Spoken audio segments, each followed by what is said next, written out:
বলবো আমি আসলে দুটো একটা কথা বলে দেই, সেটা অনেক রক্তের বিনিময়ে অর্জিত এই নির্বাচন।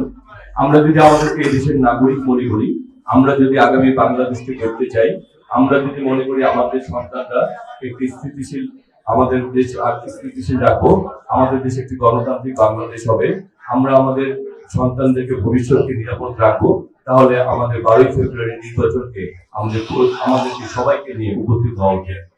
আমরা যদি ব্যাপকভাবে কেন্দ্রে উপস্থিত হই, আমরা যদি আমাদের দায়িত্ব পালন করি এবং বাংলাদেশ, তাহলে আমরা আগামী 12ই ফেব্রুয়ারি নির্বাচন পর বাংলাদেশ একটি গণতান্ত্রিক স্থিতিশীল বাংলাদেশ হবে। কারণ এই নির্বাচন নিয়ে অনেক চক্রান্ত ষড়যন্ত্র চলছে। আমরা যদি কেন্দ্রে উপস্থিত না হই, নির্বাচনে যদি ওইভাবে ভোট না পড়ে, তাহলে যারা বাংলাদেশকে দাবেদার বানাতে চায়, যারা বাংলাদেশের অস্থিতিশীল বানাতে চায়, তারা বাংলাদেশকে আবার নতুন করে চক্রান্ত ষড়যন্ত্র শুরু করে দিবে। তারা বাংলাদেশকে এমন একটি পর্যায়ে নিয়ে যাবে যাতে ভবিষ্যৎ বাংলাদেশ আর গণতান্ত্রিক বাংলাদেশ না হতে পারে, বাংলাদেশের রাজনৈতিক স্থিতিশীলতা যাতে না আসে, এমন একটি পরিস্থিতি তৈরি হবে। আর এত রক্তের বিনিময়ে যে আমরা একটি গণতান্ত্রিক বাংলাদেশের স্বপ্ন দেখছি, সেই স্বপ্নটি ভুলঙ্কিত হবে।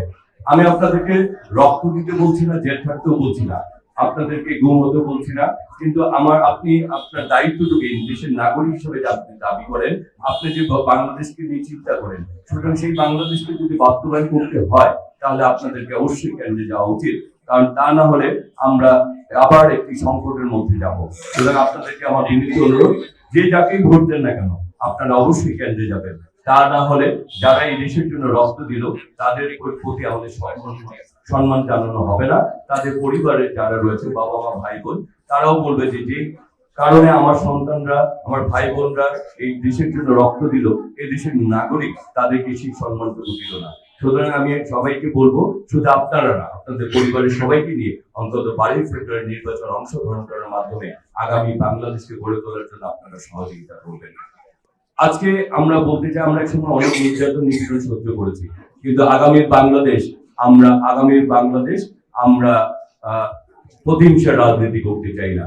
আগামীর বাংলাদেশে আমরা সবাইকে নিয়ে কাজ করতে চাই।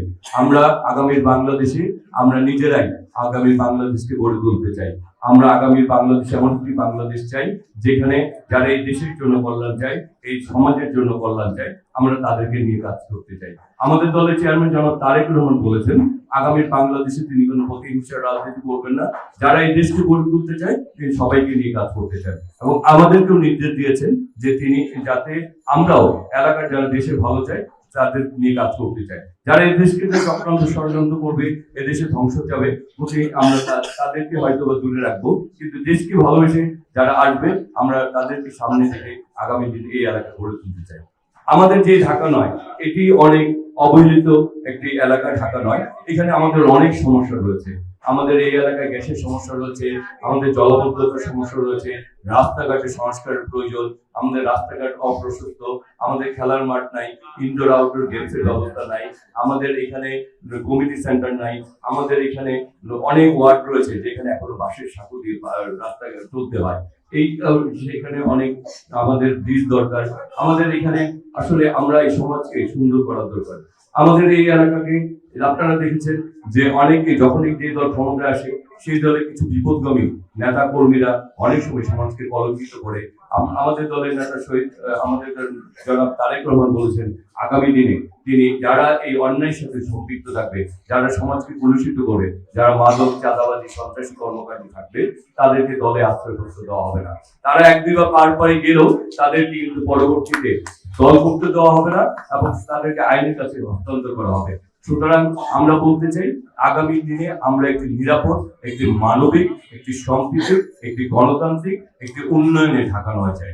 এবং যে ঢাকা নয় প্রতিটি লোক বলতে পারবে, আমি এই ঢাকার একজন বাসিন্দা, আমি এই এলাকার উন্নয়নে আমিও একজন অংশীদার। সুতরাং আসুন আমরা নিজেরা ঐক্যবদ্ধ হই। আমরা ঐক্যবদ্ধের মাধ্যমে আমাদের এই সীমিত সম্পদের সর্বোচ্চ ব্যবহারের মাধ্যমে অগ্রাধিকার ভিত্তিতে সকলের মতামতে আমরা যাতে ঢাকা নয়কে গড়ে তুলতে পারি, আপনাদের কাছে সেই আহ্বান থেকে আমি জানাচ্ছি। সুতরাং আমি মনে করবো যে আপনারা আপনাদের আজকে আমার প্রতি ভালোবাসা দেখেছেন, সেই কারণে কৃতজ্ঞতা। ইনশাল্লাহ আপনাদের এই ভালোবাসা সম্মান যাতে আমরা আমাদের কর্মে দিতে পারি এবং আমরা বাংলাদেশে একটি ইসলামী মূল্যবোধের ভিত্তিতে একটি সাম্প্রদায়িক একটি সম্প্রীতির একটি মানবিক একটি নিরাপদ একটি গণতান্ত্রিক বাংলাদেশ গড়তে পারি সেই আশা প্রত্যাশা